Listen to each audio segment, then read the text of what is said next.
3월 1일이 며칠 지났습니다마는 올해로서 3.1 독립운동이 일어난 지 105년째가 됩니다. 1919년 3월 1일 민족대표 33인의 이름으로 서울 파고다 공원을 비롯하여 전국의 9개 지역에서 독립선언서를 선포하였습니다. 독립운동은 약 1년간 전국 218개 군 가운데 212개 군이 참여했으며 연 인원 약 1천만 명이 참여했습니다. 당시 조선의 인구가 약 한 1,710만 명 정도 되었습니다. 독립운동으로 사망자가 7,500명, 부상자가 45,500명, 구속된 자가 한 49,800명, 그리고 가옥이 소실되어진 것이 한 724채, 그 다음에 교회당이 소실된 것이 59채, 학교가 소실된 것이 한 2개, 이것이 박은식이 쓴 한국독립운동 지엘사에 나오는 통계 자료인 것입니다. 우리는 3.1 독립운동의 민족의 대표 33인 중에서 반이 기독교인이다라는 것은 알고 있습니다. 그 16명 중에서 14명이 목사님이었고 2명이 일반 성도였다라는 것입니다. 그리고 천도교가 15명, 불교인이 2명, 그래서 당시 기독교인이 한 1.5% 정도 되어지는, 한 20만 명 되어지는 그런 소수인데도 불구하고 이렇게 기독교 지도자들이 독립운동에 동참했다는 사실에 대해서 역사적으로 교회는 자랑스럽게 생각하고 있습니다. 만약 오늘날 제2의 3.1절 같은 우리가 자유를 외쳐야 된다면은 과연 교회가 얼마나 동참하게 될까? 과연 교회 지도자들이 얼마나 동참하게 될까? 오늘날 교회는 정치인으로부터 교회 폐쇄법이라는 이런 폐쇄법이 발의가 되어졌고 성경을 부정하는 악법들이 많이 이렇게 발의가 되어졌습니다. 그런데 정교 분리라는 이 여론에 갇혀서 교회가 침묵하고 있고 교회가 소극적으로 바라만 보고 있다면 105년 전 3.1 독립운동을 일으켰던 선조들의 그분들 앞에서 오늘 우리는 부끄러운 신앙을 피할 길이 없습니다. 오늘 담임 목사가 3.1 독립운동과 교회 사명이라는 주제로 이 설교를 하는 이유 중에 하나는 오늘날 우리가 잘못 알고 있는, 세상 말로 하면 무식이 용감이듯이 잘못 알고 있는 이것 때문에 어쩌면 용감하게 오늘 우리의 신앙이 이렇게 훼손되고 있다라는 것입니다. 그래서 목사가 설교적인 설교를 통해서 정치적인 이런 가르침을 하면은 어떤 분들은 발작을 일으키는 사람도 있고 말씀을 듣지도 않고 마음의 문을 닫기도 하고 그러면서 이렇게 전혀 은혜를 못 받는 사람이 있습니다. 이거는 참으로 누군가가 정신적 장애를 만들어 놓은 불행한 우리의 자상이다라는 것입니다. 목사에게는 3대 사명이 있습니다. 왕의 사명, 제사장의 사명, 선지자적인 사명이 있습니다. 왕의 사명은 만왕의 왕이신 하나님이 정치, 경제, 사회, 문화 모든 영역에 하나님이 왕 되심을 선포하는 것입니다. 그리고 제사장의 사명은 하나님께 예배하며 영육간의 치유와 회복을 외치는 구원의 사명인 것입니다. 그리고 선지자적인 사명은 하나님의 말씀을 선포하여 이 땅에 하나님의 정의와 공의를 외치는 사명이 바로 선지자적인 사명입니다. 이 세 가지를 동일하게 강조해야 되는데 언제부턴가 일부 목사님들은 성도들의 눈치를 보면서 내가 이 말을 하면은 성도들이 오해를 받을까 싶어서 그래서 이것저것 다 빼고 그래서 제사장의 사명, 즉 구원과 이 치유에 대해서만 이렇게 설교를 하고 가르치지 왕의 사명이나 그리고 선지자적인 사명에 대해서는 소홀히 한 부분이 많이 있습니다. 그렇다면은 과연 내가 알고 있는 이 정보와 지식, 이 학습이 바른 가르침이었는가? 아니면은 누군가로부터 내가 세뇌를 당해서 요즘 유행어로 가스라이팅 당한 그런 피해자는 아닌지 오늘 우리 자신을 돌아볼 수 있는 기회가 되기를 바랍니다. 그런 의미에서 3.1 독립운동가 교회 사명은 참으로 우리에게 많은 것을 시사해주고 교훈해주고 있습니다. 우리가 첫째 3.1 독립운동의 역사적인 배경을 한번 살펴보면은 1876년 2월 운양호 사건이 있었습니다. 당시 흥선 대원군이 세국 정책을 펼칠 때에 일본은 조선을 정탐하기 위해서 강화도에 군함을 파견하여 조선의 상륙을 시도하다가 조선 수비군과 전투를 벌이게 되어집니다. 이를 계기로 일본은 조선에 항의를 하면서 강화도 조약을 맺습니다. 이 강화도 조약은 조선은 일본과 평등한 권리를 가진다가 제1조이고, 그리고 조선은 일본의 부산항, 원산항, 인천항구를 개방하고 치해 법권을 인정한다라는 것이 제10조이고, 그래서 일본 화폐의 통용과 무관세 무역을 인정한다. 이때부터 조선의 통치권은 빼앗기기 시작했다라는 것입니다. 그리고 1882년 이모군란이 있었는데, 이것은 조선의 신식군대와 구식군대간의 일종의 이 쿠데타 내란 사건이었습니다. 그래서 구식군대가 신식군대를 지도하는 일본 교관을 살해하고 일본 공사관을 습격하면서부터 시작이 되었습니다. 그래서 이 사건을 통해서 1882년 8월 20일 제물포 조약을 체결합니다. 이 조약의 내용은 일본인을 보호하기 위해서, 즉 조선에 거류하는 일본인을 보호하기 위해서 이 조선에 일본 군대를 주둔시키기로 한다라는 것입니다. 그때 명성황후는 나라의 위기를 해결하기 위해서 저 중국 청나라에 도움을 요청합니다. 이때 청나라는 조선에 한 1,500명의 군사를 주둔시켜서 내정 간섭을 하기 시작합니다. 내정 간섭에 반대하는 개화파들이 정치 쿠데타를 일으켰는데, 이때에 이 조선에 주둔 중인 이 1,500명의 이 청나라 군대가 3일 만에 수습을 합니다. 이것이 1884년 갑신정변인 것입니다. 즉 국내 문제를 외국의 이 군대의 도움을 통해서 수습한 이것이 국가의 수치이고, 그야말로 나라가 힘이 없는 그런 역사의 부끄러움이다라는 것입니다. 1894년에서 1895년 청일전쟁이 있었습니다. 조선에 동학농민군이 내란을 일으켰을 때에 조선 정부는 이것을 수습할 힘이 없었습니다. 그래서 청나라의 도움을 요청합니다. 이를 못마땅하게 여긴 일본은 경복궁을 점령하게 되는 것이고, 청일전쟁을 일으켜서 일본이 승리하게 됩니다. 그래서 청일전쟁을 지켜본 명성황후는 이제는 러시아의 도움을 받아서 러시아의 힘을 빌려서 일본군을 몰아내려고 합니다. 그런데 당시 일본이 바라볼 때에 이 조선을 함락하는 일에 이 명성황후가 눈에 가시처럼 걸리게 됩니다. 사사건건 일본을 싫어하고 외국의 군대를 끌어들여서 일본을 자꾸만 밀어내려고 하니까, 그러니까 당시 일본은 이계 대대를 동원해서 경복궁을 점령하고, 그리고 명성황후를 시해를 하고, 그리고 화장을 시켰습니다. 이것이 1895년 10월 8일 을미사변인 것입니다.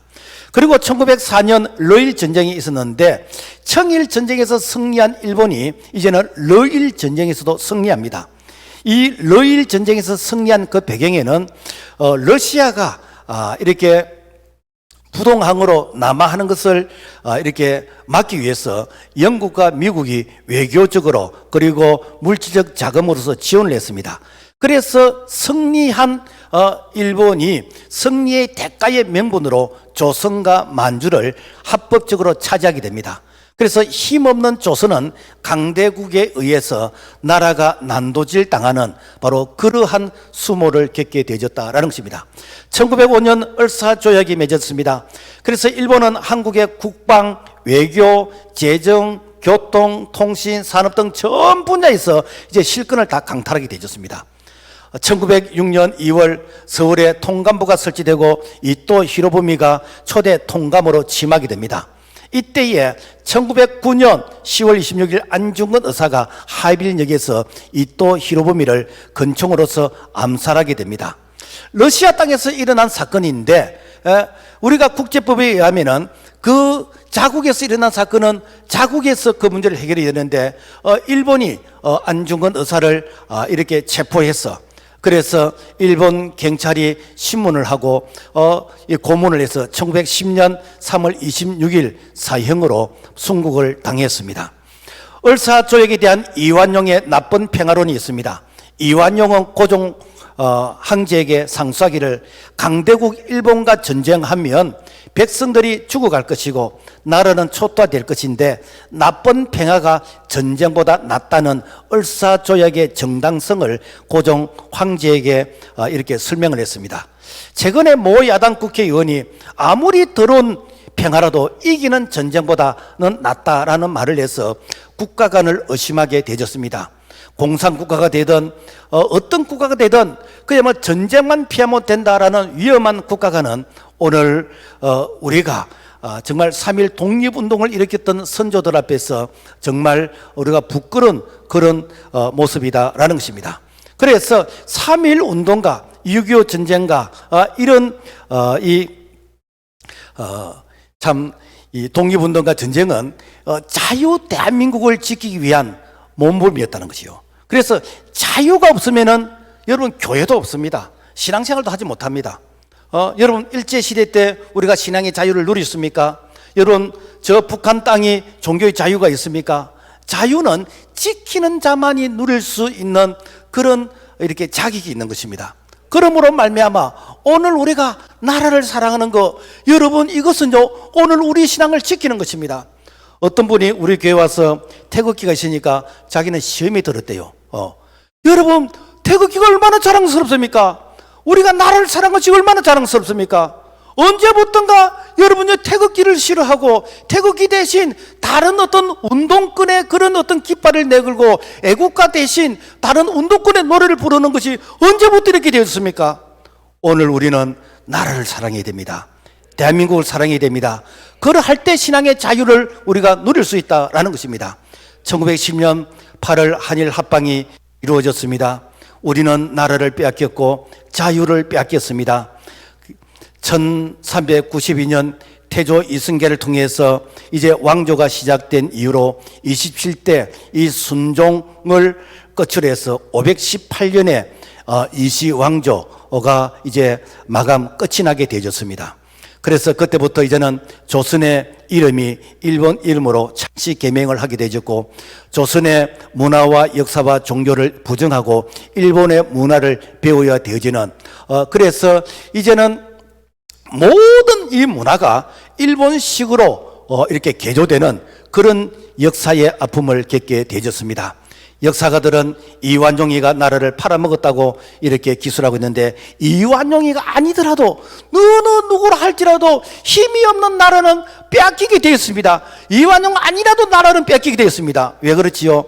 바로 지킬 수 없는 바로 그 국민은 바로 이 자유를 누리지를 못한다라는 것입니다.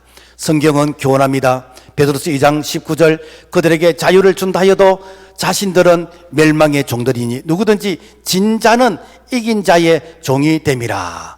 우리는 하나님이 주신 이 자유를 지키기 위해서 우리가 죄악과 싸워야 되는 것이고 하나님의 말씀을 대적하는 이런 악법과 싸워야 되는 이것이 오늘 우리 그리스도인들의 사명이다라는 것입니다. 뿐만 아니라 우리가 후손들에게 가르쳐야 됩니다.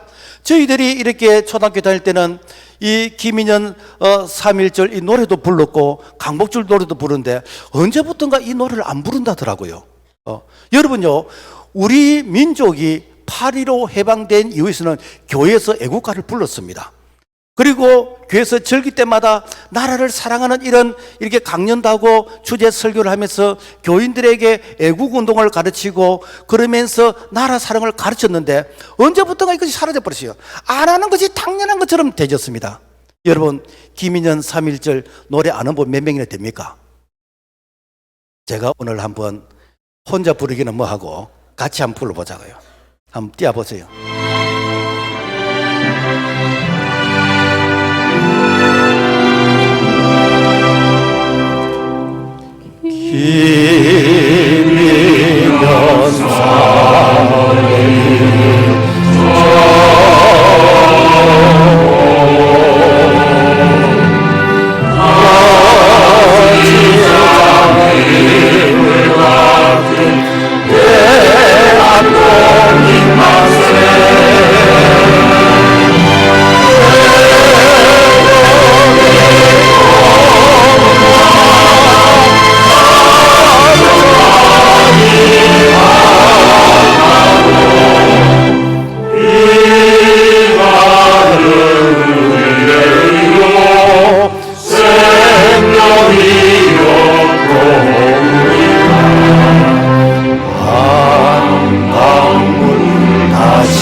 105년 전 우리의 신앙의 성도들은 나라를 지키기 위해서 순국을 하면서 정말 그들이 피를 흘렸습니다. 오늘 우리는 그들이 흘린 그 피에 참 어쩌면 아무 대가도 지불하지 않고 우리가 이 자유를 누리고 있는데, 그래서 우리가 다음 세대들에게 정말 나라 사랑을, 교회 사랑을 바르게 가르쳐야 될 그런 사명이 우리에게 있는 줄로 믿습니다. 자, 그렇다면 독립운동의 주역이 된 기독교인들을 살펴보기를 원하는데, 당시에 일본은 종교 탄압을, 특별히 기독교인들을 엄청나게 탄압했습니다. 그 유명한 것이 105인 사건인데, 평안도, 항해도 등 서북 지역에서 신민회를 조직해서 꾸준히 독립운동을 했습니다. 그러니까 1919년 독립운동은 이게 큰 운동이었고, 그 전에 작은 독립운동이 지역마다 있었습니다. 일본은 독립운동가를 탄압하기 위해서 허위 날조한 사건을 만듭니다. 1910년 12월 압록강 철교 개통식에 참석하던 일본 데라우치 마시타케 이 총독을 기독교인들이 암살하려고 했다라는 유언비를 퍼뜨려 가지고 독립운동가들 대대적으로 체포를 하기 시작했습니다. 그래 그때 당시 한 600명 정도가 체포가 되었는데, 그래서 모진 고문을 하고 허위 자백을 받아내면서, 그런데 그 중에서 105명을 징역 5년 내지 10년을 억지로 살게 했습니다. 자, 유죄 판결을 받았던 이 105인, 이것이 바로 105인 이게 사건이다라는 것입니다. 그래서 그분들이 이게 5년 내지 10년 동안 이 옥살이를 했는데, 그 중에 기독교인이 91명이었다는 것입니다. 이들이 3.1 독립운동의 중심 인물이 되어졌고, 한국교회 독립운동에 참여한 배경이 되어졌다라는 것입니다. 말하자면 그리스도인들은 인권의 자유, 신앙의 자유, 이 자유를 보장받기 위해서 이 대한민국 이 독립을 그들이 외쳤다라는 것입니다. 당시에 인쇄소가 없던 시절, 요즘은 이제 뭐 인쇄소가 이렇게 참 많고 컴퓨터에서 이렇게 그 프린터를 출력하고 하면 됩니다만, 옛날에는 인쇄소가 없었어요. 제가 이게 70년대 학교 다닐 때 시험 치면은 이게 선생님들이 가리방에서 이 글로 써가지고 이걸 이제 밀면은 이제 인쇄돼 놓는 그런 시대였는데, 그래서 그 시대에 유일하게 교회가 그런 이 등사기에 그런 인쇄기가 있었어요. 그 교회는 이제 주보를 만들고 뭐 그런 걸 했기 때문에, 그래서 서울 성동교회에서 독립선언문을 이렇게 밤새도록 인쇄를 했습니다. 자, 그렇다면은 왜 3월 1일 날 독립운동을 할까? 아니 3월 2일 날 하면 안 되나? 3일 하면 안 되나? 이유가 있습니다. 3월 3일은 고종항제 바로 장례식이었어요. 그래서 3월 3일 이렇게 나라의 국부인 이 왕이 이 장례식에 이 독립운동을 한다는 이것은 예상 안 맞잖아요. 그럼 3일 2일 하면 안 되나? 3월 2일은 주일이었습니다. 그래서 당시 독립운동의 반 이상이 기독교인이기 때문에 우리가 주일은 거룩하게 지켜야 된다. 주일을 우리가 훼손하면 안 된다. 그래서 선택한 것이 3월 1일이었다라는 것입니다. 그래서 민족의 대표 33인 중에서 16명이 기독교인인데, 그 중에 14명이 바로 기독교 지도자 목사님들이었고, 2명이 이렇게 평신도였고, 그 당시 인구가 한 1,700만이었는데 그때 당시 기독교인은 한 20만 명, 인구의 한 1 내지 1.5% 정도 되졌다라는 것입니다. 그래서 그 당시 기독교인이 1 내지 1.5% 되지는 그런 소수인데도 불구하고 전국적으로 그야말로 이 역사의 흐름을 인도해 간 자는 누구신가? 기독교인이었다는 것입니다. 또 3.1 독립운동을 좀 더 각 분야에서 점화를 시킨 48명의 대표가 있는데, 그 48명의 대표 중에서 24명이 바로 기독교인이었습니다. 당시 김구는 집사였고 유관수는 감리교 교인이었습니다. 여러분, 무엇이 교회가 정치에 참여하겠습니까? 신앙의 선배들은 하나님이 주신 천부적인 이 인권과 신앙의 자유를 그들은 외쳤다는 것입니다. 이 자유를 보장받기 위해서 나라가 있어야 된다는 것입니다. 안타까운 것은 오늘날 정치인들이 교회를 폐쇄하겠다고 하는데 예배를 통제하겠다 하는데 하나님의 말씀은 부족한데도 불구하고 이것을 침묵하고 지켜보고 있다면 우리가 3.1 독립운동을 일으켰던 선조들 앞에서 오늘 우리는 부끄러운 신앙인 것이고, 어쩌면 오늘 우리의 신앙은 그야말로 모신주의에서 내 대해서 아무 일 안 일어나면 되지라고 하는 그런 지극히 안일한 그런 신앙생활이다라는 것입니다. 여러분, 교회는 하나님의 나라의 가치를 외쳐야 됩니다. 교회는 선지한 사명으로 끼어나야 되는 것입니다. 교회는 시대를 앞서가야 되는 것입니다. 이것이 바로 교회가 3.1 운동을 일으켰던 역사적인 교훈이다라는 것입니다. 자, 그렇다면 독립운동에 대한 그때 당시 이제 대책이 무엇일까? 그래서 이제 1919년 3.1 운동이 전국적으로 확산되면서 이 일제가 특별히 교회를 엄청나게 탄압을 했습니다. 경기도 화성 제암리 교회에 마을 사람들을 다 불러 모았어요. 그러니까 마을 사람들은 아무 영문도 모르고 교회를 다 모였어. 그런데 밖에서 교회 문을 못질을 하고 모든 창문을 다 못질을 하고, 그리고는 밖에서 불을 질렀습니다. 그래서 안에는 아기도 있었고 이렇게 노약자들이 있었는데 내 아기만큼은 살려달라고 이 창문을 깨고 아기를 밖으로 던지면은 밖에서 일본 순사들은 총으로서 난사를 해버렸습니다.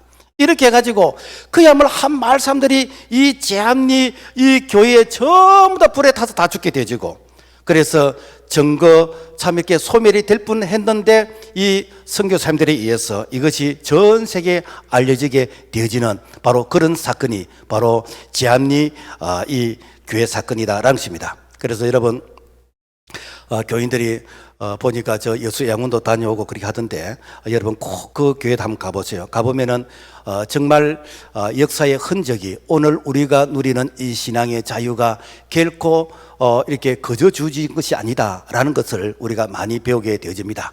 그래서 독립운동가들이 우리가 이 독립운동은 이렇게 일회성으로 끝나서는 안 되겠다, 이제는 장기전으로 가야 되겠다, 그래서 실력을 키우자, 또 무력을 행사하자, 또 외교적으로 하자, 이러한 이제는 노력들이 주어졌는데, 그래서 실력을 키우자는 것이 바로 배제학당에서 선교사님들이 이제는 인재를 배출하게 되어집니다. 이때에 김소월, 주시경, 이승만, 나도양, 도산 안창호 훌륭한 인물들이 이때에 배출이 되어졌어요. 그리고 또 우리가 이제 좀 힘이 약하지만 무력으로서 우리가 독립을 쟁취하자. 그 당시에 독립군은 한 3,000명밖에 안 됐어. 그런데 그때 당시 일본은 700만 명이었습니다. 그리고 당시에 우리 조선의 이 군대는 이렇게 소총을 이렇게 간간히 가지고 있었고 거기가 죽창이었습니다. 그런데 일본은 대포가 있었고 비행기가 있었고 그 시대에 항공모함이 있었습니다. 그러니까 그야말로 일본과 대항한다는 것은, 이것은 그야말로 계란으로서 파이를 치는 것 같았습니다. 그럼에도 불구하고 1932년 1월 8일 이봉창이가 일본 천황에게 폭탄을 던져서 살인 미수에 그치게 되어졌고, 1932년 4월 29일 윤봉길 의사가 이 도시락에 폭탄을 넣어서 던져서 일본 군대장 시리카와 요시노리를 이렇게 죽였습니다. 그리고 김거순청을 중심으로 해서 상해 임시정부를 이렇게 세우게 되어졌습니다. 그리고 국제 외교를 통해서 또 이제 독립운동을 했는데, 이 정치학 박사 이승만을 중심으로 해서 이제는 이 정치 외교에 참여하게 되는데, 이 이승만은요, 이 미국이나 이 세계에서는 그야말로 역사의 신화적인 인물로서 평가하는데 우리나라만 이승만을 폄하합니다.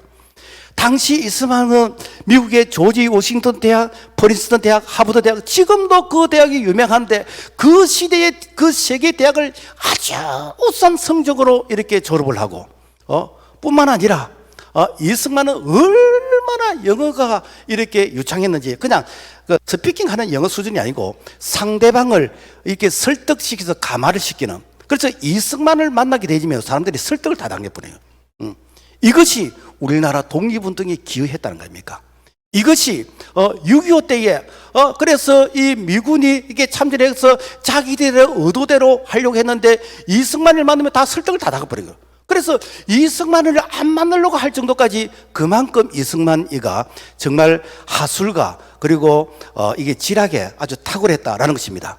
그래서 1933년 2월 이승만이 제네바 국제 연맹 회의에 참석해서 일본의 침략이 잘못되었다는 것을 이렇게 알리게 되었고, 1943년 11월 카이로 선언, 미국과 영국과 중국이 참여한 그곳에서 이제 대한민국 독립에 대해서 이렇게 설명을 했는데, 그래서 그 카이로 선언에서 유독 대한민국만 이렇게 적당한 때에 독립을 시켜주자라는 그 문구가 그 속에 들어가 있습니다. 여러분, 그때 당시 대한민국은 조선이었는데, 그때 당시 조선은 세계에서 존재감이 없었습니다.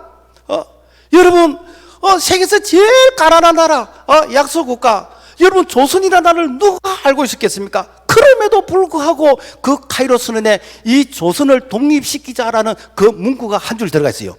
다른 나라는 안 들어갔습니다. 누가 그 일을 했냐는 거예요. 누가? 우리나라에서는 이승만 대통령을 사람들이 폐마하는데, 여러분은 세계적인 인물입니다.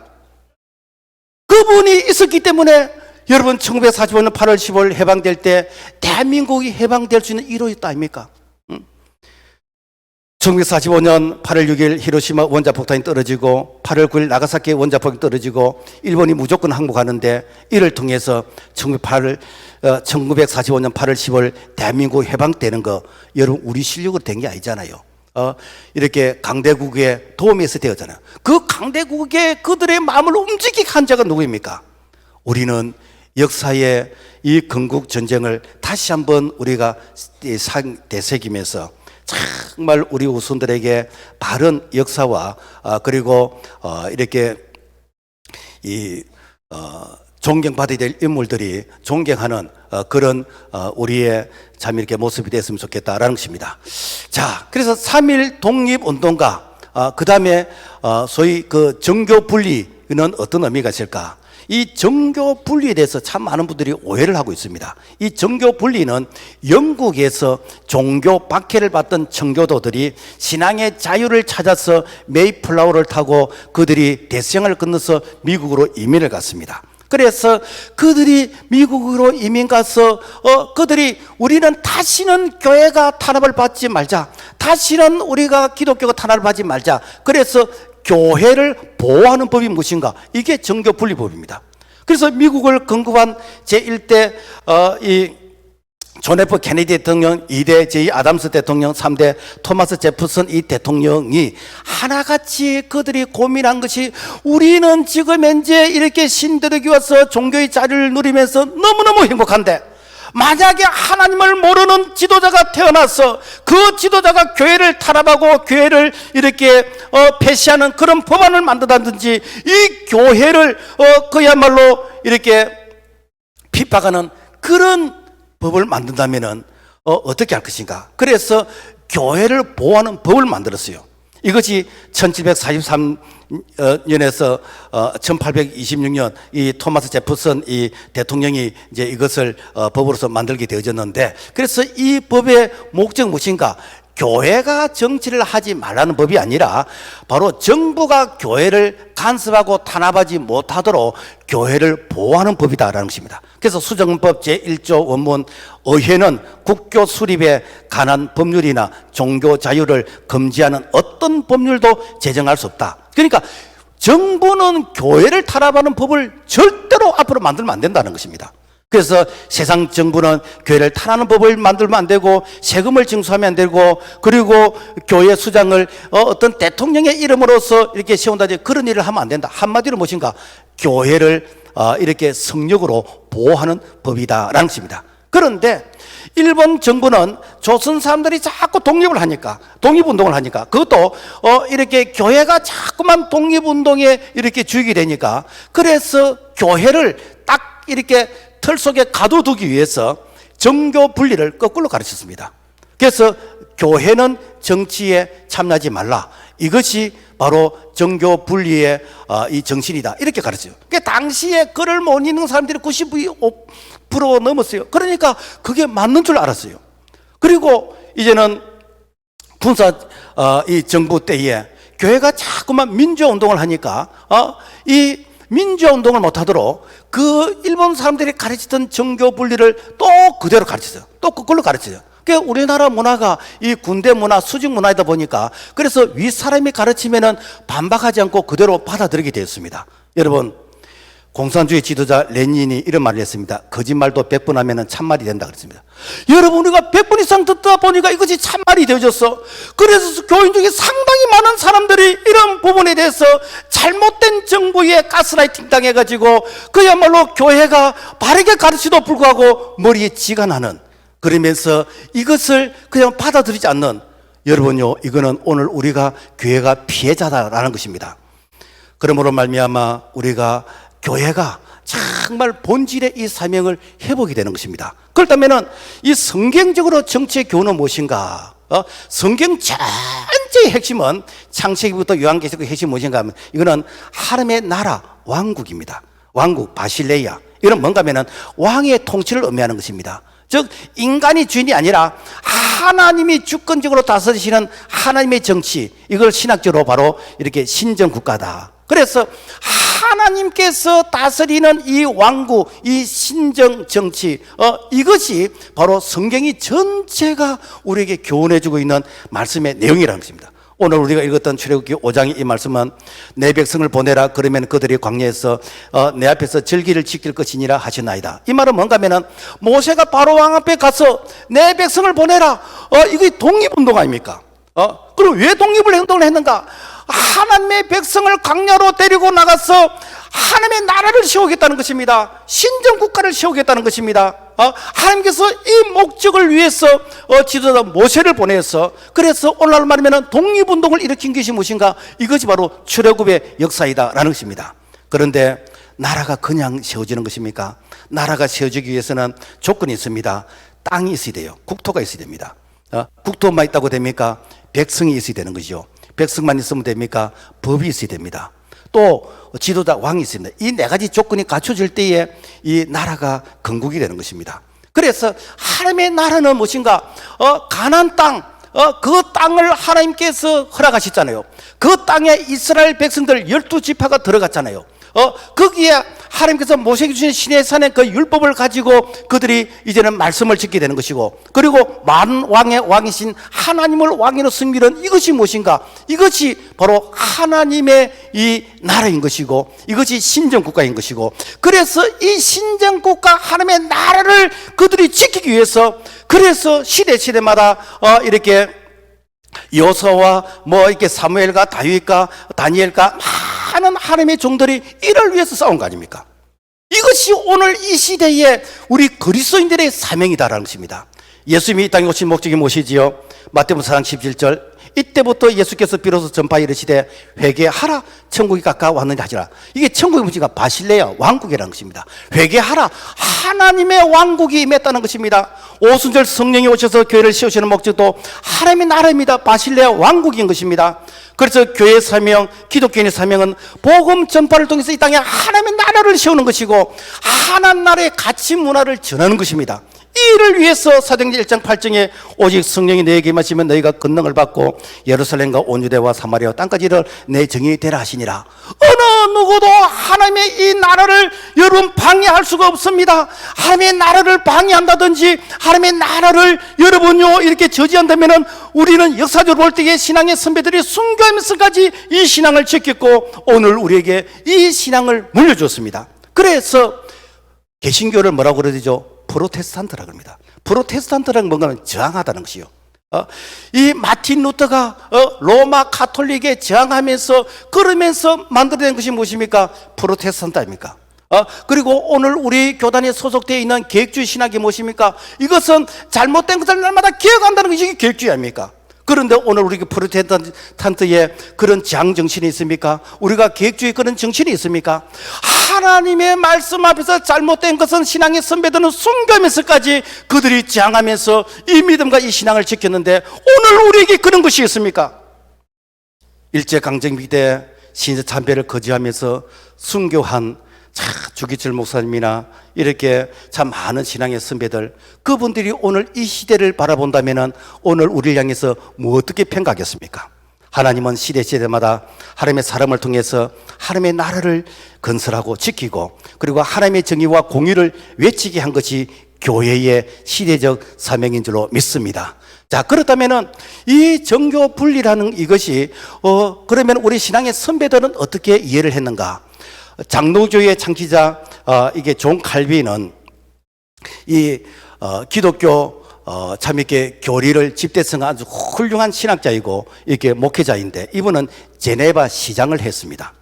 그리고 칼빈은 하나님께서 국가와 정부를 세우고 통치자를 세웠다. 그래서 통치자가 하나님의 말씀과 그 뜻에 어긋나지 않는 한 기독교인들은 정부에 순종해야 된다. 이것이 어거스틴과 칼빈이 주장한 두 왕로, 즉 정교 분리의 상호 협조입니다. 그러나 하나님의 뜻과 말씀에 어긋나는 명령을 내릴 기운은 인간보다 하나님께 복종해야 된다 라고 주장한 자가 바로 칼빈인 것입니다. 그래서 칼빈은 제네바시 의회의 고문으로 있으면서 하나님의 말씀을 국가의 법에 적용하도록 끊임없이 조언을 하면서 이 바로 성경의 가치가 이 국가의 법에 반영되도록 이렇게 조언을 한 자가 바로 칼빈이라는 것입니다. 그리고 계획주의 신학자 아브라함 카이퍼는 하란 네덜란드에서 오랫동안 총리를 하면서 그래서 기독교의 문화가 이 정치와 모든 영역에서 이렇게 반영되도록 노력한 자가 바로 아브라함 카이퍼인 것입니다.